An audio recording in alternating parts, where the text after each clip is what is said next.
기도하겠습니다. 하나님 아버지 감사합니다. 오늘도 거룩한 주일 우리가 함께 나와서 예배케 하시니 감사합니다.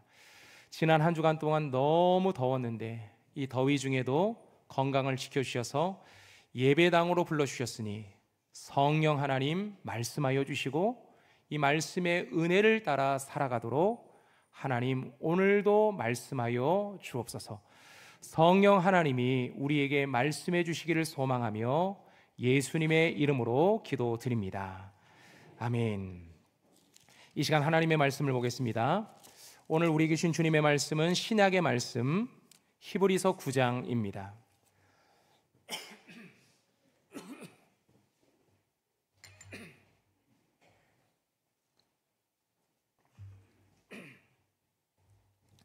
히브리서 9장 11절로 14절의 말씀을 우리가 한 절씩 교독합니다. 그리스도께서는 장래 좋은 일에 대제사장으로 오사 손으로 짓지 아니한 것 곧 이 창조에 속하지 아니한 더 크고 온전한 장막으로 말미암아 염소와 송아지의 피로 하지 아니하고 오직 자기의 피로 영원한 속죄를 이루사 단번에 성소에 들어가셨느니라.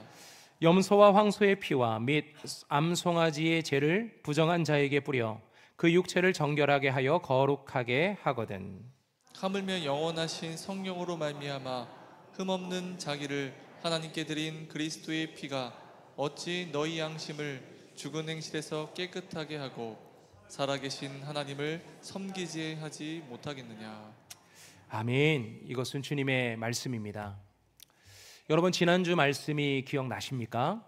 하나님께서 차려주신 만찬. 그 만찬이 무엇이었습니까? 번제와 소제와 화목제의 예배였어요. 번제를 통해서 희생제물을 하나님 앞에 온전히 바침으로 우리의 모든 죄가 해결되는 구원의 예배, 이것이 번제였죠. 그리고 소제는 하나님께서 우리에게 베푸신 그 구원에 대한 감사와 헌신을 다짐하는 예배, 이것이 소제의 예배였어요. 그리고 우리의 화목제물 대신 예수 그리스도를 통해서 하나님과 내가 화목하고 성도 간의 화목이 이루어지는 예배가 이제 화목제의 예배였는데, 여러분, 지난 한 주간 동안 하나님이 베푸신 이 예배의 삶을 잘 살다가 오셨습니까? 오늘의 예배도 분명히 하나님께서 우리에게 구원을 베풀어 주실 것이요, 하나님과 우리 사이에 화목을 베풀어 주실 것이요, 우리 안에 감사가 회복되는 복된 예배의 시간이 될 줄로 믿습니다. 이렇게 세 가지 예배 이후에 성경에서 소개되고 있는 또 하나의 예배가 있는데요, 그 예배는 속죄제입니다. 속죄제, 하타트라는 히브리어 단어로 사용되고 있는데요, 이 예배는 뭐냐면 죄를 속죄하는 제사, 나의 죄가 제거되는 제사. 그래서 이 속죄제라는 의미를 사용하고 있어요. 그런데 속죄제와 번제의 차이는 뭘까요? 번제도 희생제물을 가져와서 안수하고 내 죄가 이 희생제물에게 옮겨져서 그 희생제물을 하나님 앞에 온전히 바칠 때 나의 모든 죄가 완전히 해결된다, 그 의미가 번제의 의미였잖아요. 속죄제도 그런 의미를 가지고 있거든요. 그러면 이 번제와 속죄제의 차이는 뭐냐? 그 차이는 이렇습니다. 속죄제는 예배자가 부지 중에 죄를 지었다가 그것을 깨달았을 때 하나님 앞에 드리는 제사의 의미가 있어요. 내가 고의로 짓는 죄도 있지만 부지 중에 나도 모르는 사이에 내가 실수했네, 내가 죄를 지었네, 내가 하나님 앞에 범죄했네, 그것을 깨닫는 순간이 오거든요. 그때 하나님 앞에 드리는 예배가 속죄제의 예배입니다. 그런데 이 속죄제의 의미는 이렇게 자신의 죄가 제거되는, 자신의 죄를 속죄하는 그 구원의 의미를 넘어서서 이 예배 속에는 죄를 씻어 깨끗하게 되었다, 이 의미가 조금 더 강조되어져 있어요. 나의 죄가 온전히 제거되고 내가 구원받았다, 이 의미에서 이제는 나의 죄가 완전히 씻겨져서 나는 거룩한 존재, 정결한 존재, 깨끗한 존재가 되었다. 그래서 이 속죄제를 정결제라고도 부릅니다. 그래서 레위기 4장의 말씀에 보면 이 속죄제에 대한 예배가 소개되어져 있는데요, 이 레위기 4장의 말씀에 보면 이 속죄제가 필요한 사람들이 누구냐를 소개하고 있어요. 그 첫 번째를 제사장으로 얘기하고 있고, 그 다음에 두 번째를 온 백성들을 위한 속죄제가 필요하다. 그리고 그 이스라엘 백성들의 리더라고 부를 수 있는 족장들, 그리고 한 사람 한 사람 평민들에게 이 속죄제의 예배가 필요하다. 다시 말하면 지휘고하를 막론하고 모든 사람들이 하나님 앞에 속죄의 예배를 드려야 한다는 거죠. 왜요? 모든 사람이 죄인이니까. 나도 죄인이고 너도 죄인이라는 거예요. 그리고 이 백성의 리더가 될 만한 사람들도 부지중에 죄를 짓는다는 거죠. 하나님 앞에 서 있는 제사장은 어떻습니까? 제사장도 죄를 짓는 죄인이라는 거죠. 예전에 어떤 분이 그런 얘기를 하시더라고요. 우리 중에 천국에 갈 사람이 누가 있느냐, 목사님 말고 누가 있느냐, 이런 얘기를 하세요. 목사님은 다르다는 거죠. 목사님은 죄를 안 짓는 사람, 목사님은 깨끗한 사람, 목사님은 천국을 다 가기로 확정된 사람, 그렇게 말씀을 하시더라고요. 그러면 감사하죠. 얼마나 감사한 말씀입니까? 하지만 우리도 죄인이라는 거죠. 그래서 하나님 앞에 이 정결하게 하는 이 예배가 필요한 거예요. 왜요? 죄를 지은 사람은 하나님 앞에 설 수 없거든요. 하나님께서 우리 중에 머물고 우리 중에 거하려고 하셔도 우리 안에 죄가 발견되면 우리 중에 머무실 수가 없거든요. 왜요? 하나님은 거룩하신 분이기 때문에 그래요.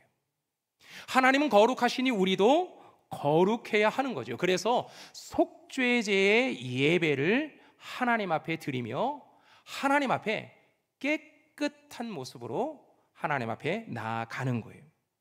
그런데 이 레위기 4장의 말씀을 읽어보면 이렇게 제사장, 온 백성, 그리고 족장, 평민들이 하나님 앞에 속죄의 예배를 드릴 때 드리는 예물이 달라요. 제물이 다릅니다.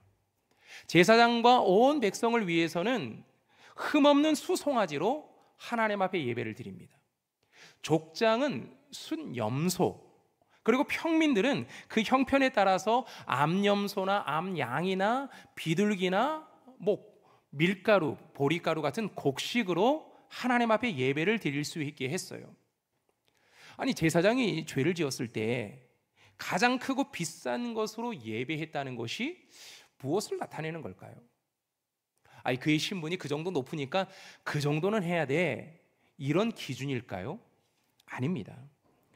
그들의 죄가 더 무겁게 느껴졌기 때문입니다.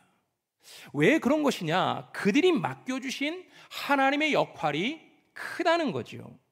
그들은 어떤 역할을 맡았습니까? 온 백성을 대표하는 사람이고 하나님과 사람들 사이에 서 있는 중보자의 역할을 하는 사람들이죠.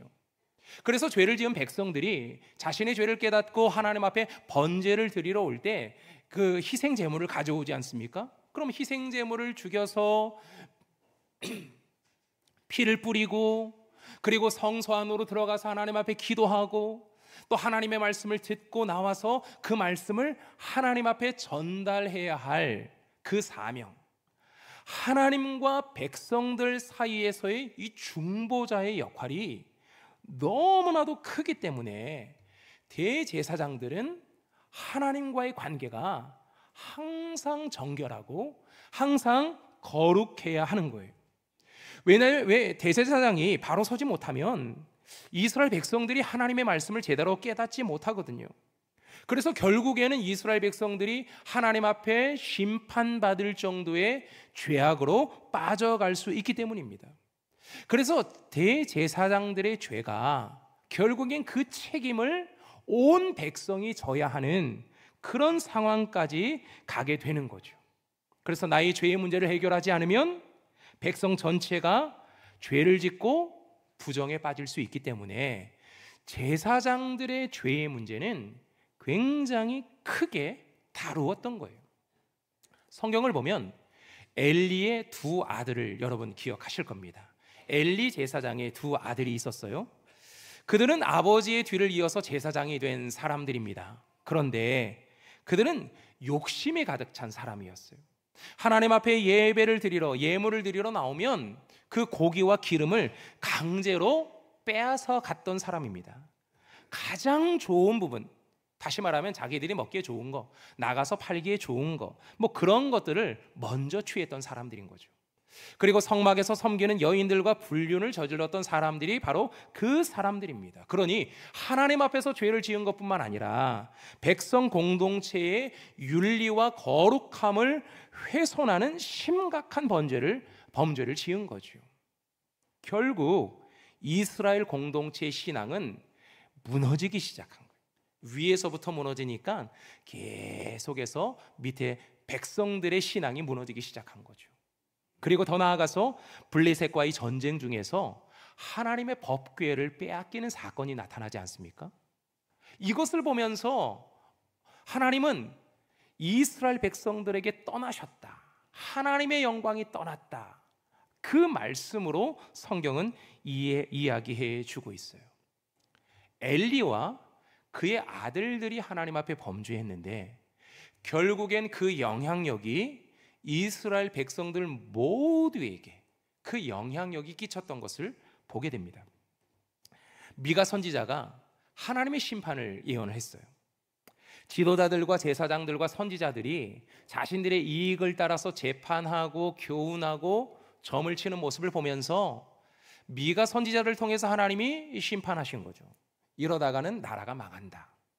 결국 어떻게 됩니까? 10년, 20년이 지나서 미가의 예언대로 이스라엘은 멸망했거든요. 대제사장도 사람입니다. 그래서 죄를 지을 수 있는 거예요. 부지 중에 죄를 지을 수 있는 거죠.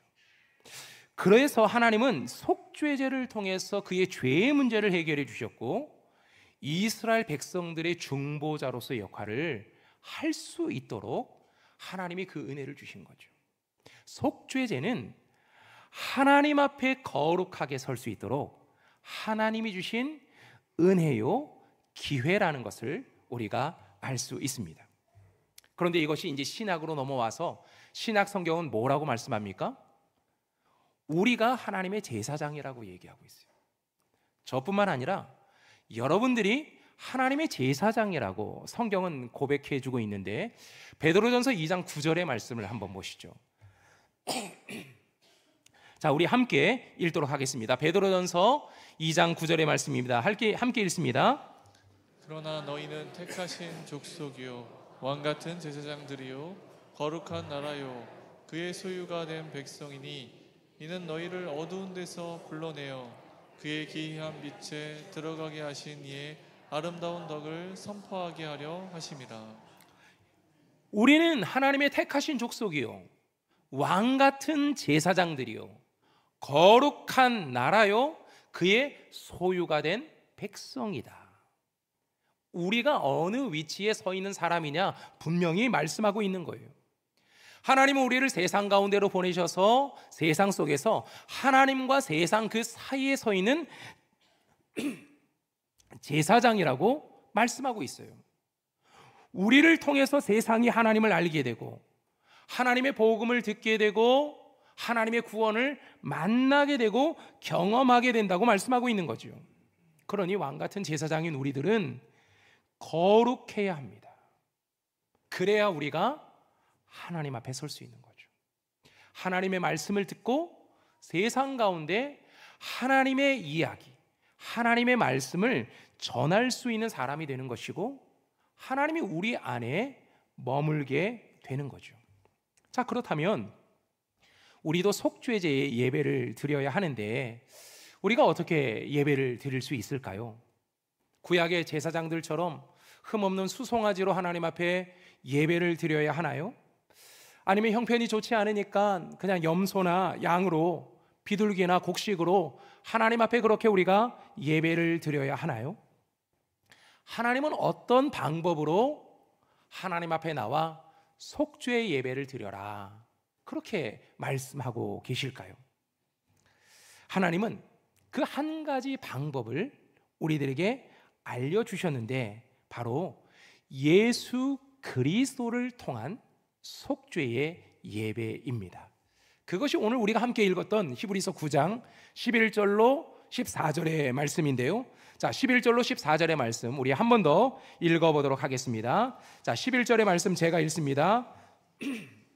그리스도께서는 장래 좋은 일의 대제사장으로 오사 손으로 짓지 아니한 것 곧 이 창조에 속하지 아니한 더 크고 온전한 장막으로 말미암아. 예수 그리스도가 우리 가운데 어떻게 오셨다고요? 대제사장으로 오셨다는 거예요.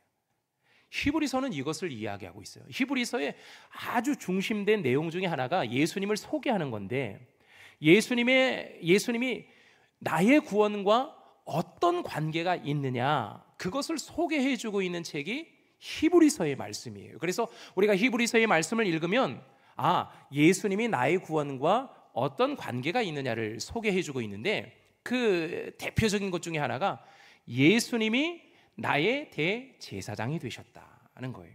자, 제사장의 역할이 어떤 역할입니까? 하나님과 백성들 사이에 서 있는 중보자. 그래서 죄를 지은 사람들이 하나님 앞으로 나올 때 그의 모든 죄를 정결하게 하고 깨끗하게 해서 하나님 앞으로 나아가 하나님 앞에 예배하는 그 역할이 제사장의 역할인데 그것을 바로 예수 그리스도가 이루어 주셨다는 거예요. 자, 12절의 말씀입니다. 염소와 송아지의 피로 하지 아니하고 오직 자기의 피로 영원한 속죄를 이루사 단번에 성소에 들어가셨느니라. 자, 구약의 제사는 어떻게 드려집니까? 희생제물을 가져오면 그것을 죽여요. 그리고 그 피를 성소의 제단에 뿌립니다. 그것을 통해서 죄의 문제를 해결했던 거예요. 그런데 신약으로 넘어오니까 예수 그리스도가 이 땅에 오시고 나서는 그 죄의 문제를 어떻게 해결하셨다고요? 예수의 피로 우리에게 영원한 속죄를 이루셨다. 예수 그리스도의 보혈이 우리의 모든 죄의 문제를 해결하셨다. 그래서 우리가 구원함을 받은 것이다. 그렇게 말씀하고 있어요. 자, 13절 말씀입니다. 염소와 황소의 피와 및 암송아지의 죄를 부정한 자에게 뿌려 그 육체를 정결하게 하여 거룩하게 하거든. 그 황소의 피가 우리를 정결하게 한다는 거죠. 마찬가지로 14절입니다. 14절은 우리 같이 한번 읽어볼까요? 함께 읽습니다. 하물며 영원하신 성령으로 말미암아 흠없는 자기를 하나님께 드린 그리스도의 피가 어찌 너희 양심을 죽은 행실에서 깨끗하게 하고 살아계신 하나님을 섬기게 하지 못하겠느냐. 우리가 어떻게 정결하게 되었다고요? 예수의 피로, 예수의 보혈로 우리가 정결하게 되었다는 거예요. 과거에는 우리를 구원하고 우리를 정결하게 하는 방법이 황소의 피였어요. 양의 피로 그 제사를 드리면서 그것의 희생으로 그것들의 피로 우리의 죄가 정결하게 된 거예요. 하지만 이것은 또 시간이 지나가면 또 내 죄가 드러나고 밝혀지면 또 예배해야 하고 또 그렇게 예배해야 하고 반복해서 드려지는 예배였어요. 하지만 예수 그리스도가 이 땅에 오심으로 말미암아 그가 십자가에서 죽으시고 피를 쏟아주심으로 말미암아 우리가 구원을 받고 정결하게 되었다고 성경은 우리에게 고백해주고 있는 거예요. 이것이 신앙인 거죠. 이것을 믿는 사람들이 모여서 교회를 이룬 것이고 교회로 모인 사람들은 날마다 이 예수의 십자가, 예수의 희생 제물 대신 예수 그리스도, 그의 보혈로 우리가 구원을 받고 우리가 정결하게 되었다. 이것을 날마다 고백하는 것이 교회입니다. 이것이 십자가의 능력이고 이것이 보혈의 능력인 거죠. 그래서 오늘 우리의 예배는 누구를 의지하며 드리는 예배입니까? 대제사장이신 예수 그리스도를 의지하며 드리는 예배입니다. 대제사장 되신 예수님이 지금 우리 예배를 집례하시는 거예요. 우리 예배를 하나님과 우리 사이에 서셔서 중보자로 이 예배를 집례하시는 분이 바로 예수 그리스도이십니다. 그리고 오늘 우리 예배는 예수님께서 나의 모든 죄의 문제를 해결하신 희생 제물이 되신 예배입니다. 그래서 내가 구원을 받은 거예요. 우리 모두가 구원을 받은 거죠. 그리고 예수 그리스도의 보혈로 우리는 모두 정결하게 된 거예요. 거룩하게 된 거죠. 깨끗하게 된 거예요. 그래서 과거에 우리나라에 처음에 신앙이 들어올 때 선교사들이 와서 복음을 전할 때 선교사들이 말이 짧잖아요. 아는 언어가 몇 개나 있겠습니까? 그러니까 자꾸 와서 이제 복음을 전할 때 예수의 보혈, 예수의 피가 우리를 정결하게 하고 예수의 피가 우리의 죄를 씻고 그래서 우리는 예수의 보혈을 먹고 마시는 사람이다. 성찬식을 하면서 그것들도 다 그렇게 듣고 보고 하지 않습니까? 그랬더니 그때 당시에 어떤 소문이 났냐면 예수 믿는 종교는 식인 종교다. 사람을 잡아먹는 종교다. 날마다 모일 때마다 피를 먹고 마신다. 막 그런 소문이 나서 예수 믿으면 안 된다. 막 그렇게 소문이 날 정도였어요. 그렇지만 그렇게 오해를 살만하죠. 왜요? 교회로 모이면 그것이 복음이기 때문에 예수의 피를 얘기할 수밖에 없어요. 예수의 보혈을 얘기할 수밖에 없죠. 예수의 십자가의 은혜를 얘기할 수밖에 없어요. 그를 통해서만 우리는 구원을 받고 그의 보혈을 통해서만 우리가 정결하게 되기 때문에 우리는 그것을 날마다 듣고 고백할 수밖에 없는 거예요. 오늘 예배가 그 예배인 거죠. 오늘 예배를 통해서 희생제물 대신 예수님을 만나시길 바랍니다. 오늘 예배를 통해서 나를 위해 흘려주신 예수의 보혈로 정결하게 되는 우리 모두가 되기를 소망합니다. 그래서 이 믿음의 고백이 우리의 고백이 되어야 하는 거예요. 예배 시간마다 날마다 이 고백을 하는 그런 예배가 되어야 하는 거죠. 자, 그래서 우리가 함께 찬송을 부르고 싶은데요, 542장 우리 찬송합니다. 여러분, 이 찬양은 좀 여러분들이 많이 아시는 찬양일 겁니다. 보혈 찬송이라고 보통 많이 하는데 보혈 찬송을 많이 하셔야 돼요. 보혈 찬송은 정말 예수의 피, 예수의 그 십자가의 은혜, 그 능력을 아주 깊이 경험할 수 있는 찬양이거든요. 이 시간 우리 보혈 찬송 542장 우리 함께 박수 치면서 함께 찬양하겠습니다.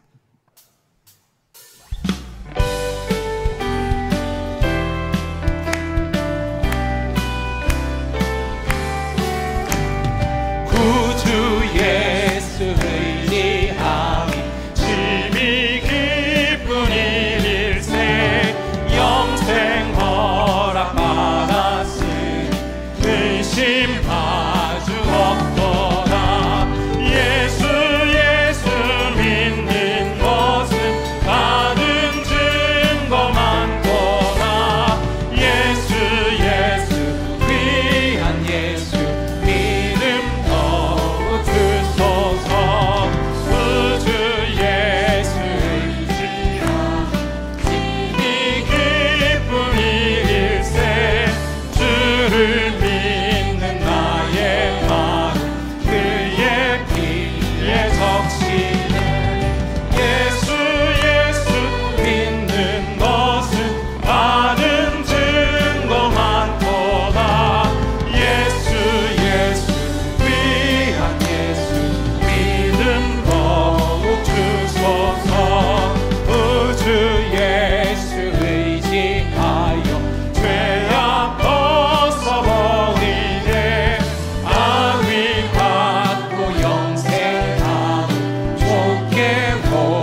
할렐루야. 구주 예수 의지함이 심히 기쁜 일입니까? 왜 그래요? 왜 예수를 의지하는 것이 왜 기쁜 일입니까? 그거를 입술로 고백하는 거죠. 예수가 나의 구원이시고 예수가 나를 정결케 하시는 분이기 때문에 기쁨이 넘쳐나는 거죠. 여러분, 이것이 기도의 제목이 되어야 합니다. 여러분의 인생 가운데 기도의 제목이 되어야 하는 거예요. 예수를 의지함이 내 삶의 기쁨이 되게 해주십시오. 예수를 의지함이 내가 일터에서 일할 때도 기쁨이 되게 해주십시오. 예수를 믿는 것이 나의 간증이 되도록 하나님이여 도와주시옵소서. 찬송가는요, 기도예요. 이 기도는 확장해서 나의 가정과 일터와 나의 자녀들, 하나님 구주 예수를 믿는 것이 나의 자녀의 기쁨이 되게 해주십시오. 이게 우리의 소망 아닙니까? 그저 우리 자녀들이 예수 잘 믿는 것이 우리의 기도의 제목이잖아요. 그러니까 이 찬송을 부르면서, 보혈 찬송을 부르면서 우리의 기도로 이렇게 나아가는 거예요. 그래서 우리 찬송가 한 장 더 하려고요.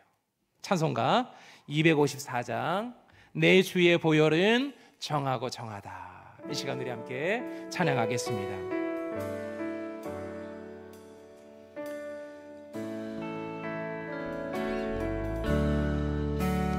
내 주의 보혈은 정하고 정하다.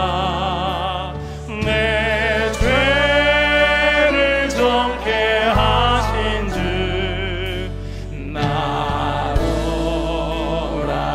하신다. 약하고 주에도 악하고 주에도 주께로 나가면 힘 주시고 내 주함을 곧 씻어 주시네.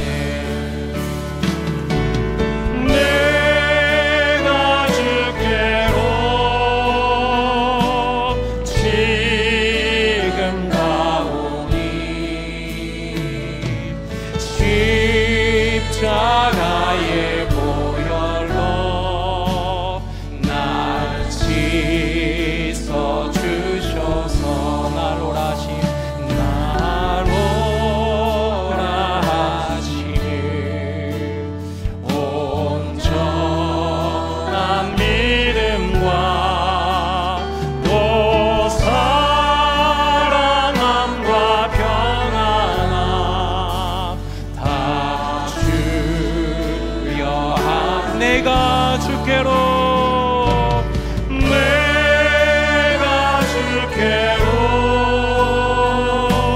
지금 가오니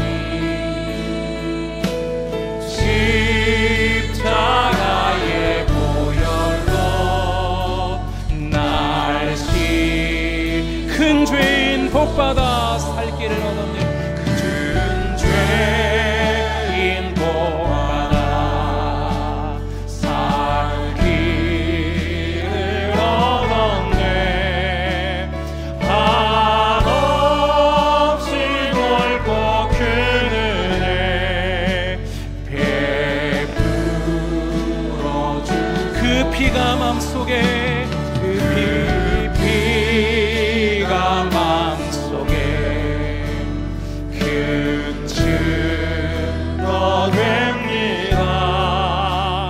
내 기도 소리 들으사 다 우리 손을 들고 한번 찬양할까요? 내가 주께로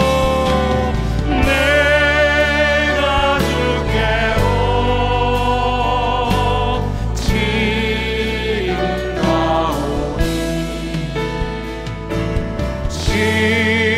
십자가의 보혈로 날 씻어 내가 주께로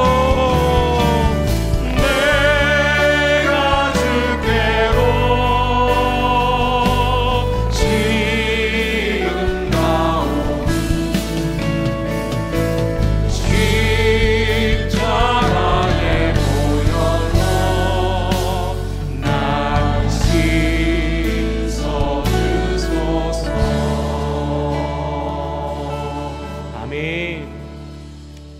날마다 주님의 보혈을 찬송하시길 바랍니다. 예수 그리스도가 나의 구원이시고 예수 그리스도의 십자가의 은혜로 그 보혈로 내가 정결하게 되었음을 날마다 믿음으로 고백하시길 바랍니다. 그 믿음의 고백 속에 하나님의 은혜가 나타나고 하나님의 능력이 나타납니다. 내 삶을 변화시키고 내 삶을 다시 일어설 수 있는 힘과 용기를 주시고 나의 힘으로는 감당할 수 없었던 영적인 문제와 육적인 문제와 삶의 문제가 예수의 보혈로 예수의 십자가의 은혜로 해결됨을 믿습니다. 이 믿음의 고백이 날마다 저와 여러분의 고백이 되기를 원합니다. 이렇게 주님으로부터 구원받은 우리들, 이렇게 주님으로부터 정결함을 받은 우리들, 하나님과의 깊은 교제를 누리고 하나님께 감사하는 삶을 살아가는 우리들이 세상 가운데 어떻게 살아갈 수가 있을까요? 우리는 내가 구원받은 존재라는 것을 잊지 않고 살아가야 합니다. 악한 사단이 예수님을 유혹했죠. 그죠? 예수님이 가장 배고플 때 돌을 떡으로 만들어라. 그렇게 유혹합니다. 사람들로부터 멀리 떨어져 있어서 가장 외로울 때 성전에서 뛰어내려라. 그럼 사람들이 너를 칭찬할 거다. 가장 무기력해지는 그 순간 사단은 내게 절하면 내가 세상 권세를 다 너에게 주겠다. 그렇게 사탄은 찾아와 유혹했어요. 우리에게도 마찬가지죠. 가장 연약한 그 부분을 사단은 찾아와서 우리를 공격하고 우리를 유혹합니다. 그러면서 하나님을 떠나고 하나님의 백성으로 살지 못하고 구원받은 백성이 아니라 정결한 백성이 아니라 세상 가운데 죄인으로 살도록 우리를 끊임없이 유혹하는 거죠. 그때 예수님이 사탄을 어떻게 물리칩니까? 주 너희 하나님을 시험하지 말아라. 주 너희 하나님께 경배하고 다만 그를 섬겨라. 예수님은 당신이 하나님의 아들이요 하나님이시라는 것을 분명히 알았어요. 자신의 정체성을 분명히 알았던 거죠. 이것이 흔들리지 않았고 이것으로 사단의 유혹을 이겨내신 거예요. 우리도 마찬가지예요. 우리도 구원받은 하나님의 백성입니다. 하나님이 누구보다도 사랑하셔서 그 아들 예수 그리스도를 이 땅에 보내주신 사람입니다.